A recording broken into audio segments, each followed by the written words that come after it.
مثلما جاء في العناوين، سادت حالة من الذعر بين المصريين بعد توجيه وزارة التموين تحذيرا من استخدام نوع جديد من العطور انتشر مؤخرا في الصيدليات والمحلات يؤدي إلى الوفاة بعد 3 أيام من استخدامه.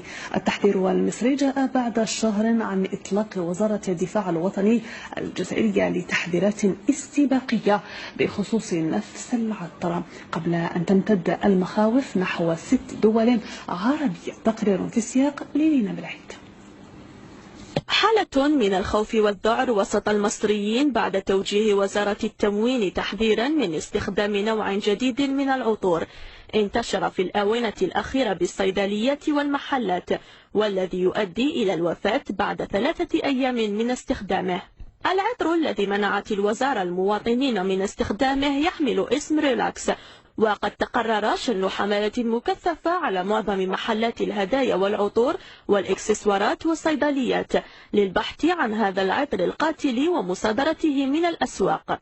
الخبر الصادم المتعلق بالعطر القاتل من نوع ريلاكس تناولته مختلف وسائل الإعلام العربية، وقد تم اكتشافه ب6 دول عربية وإسلامية: مصر، العراق، لبنان، السودان والكويت والجزائر، التي كانت السباقة في إطلاق إنذارات عبر تحذير وزارة الدفاع الوطني من اقتناء ووضع عطر قاتل عبر ورقة صادرة شهر أوت الماضي. في أعقاب التحاليل أظهرت أن للعطر سما لا يظهر عند استعماله مباشرة، بل له مفعول متأخر يظهر بعد 3 أو 4 أيام من رشه على الجسد، حيث يكون الموت المفاجئ.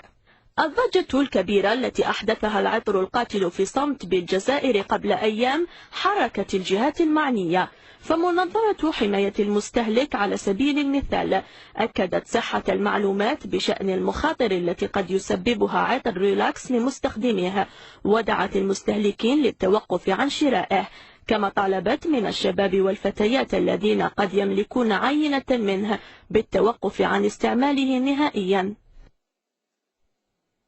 إن أعجبك الفيديو لا تنسى الإعجاب والاشتراك في القناة.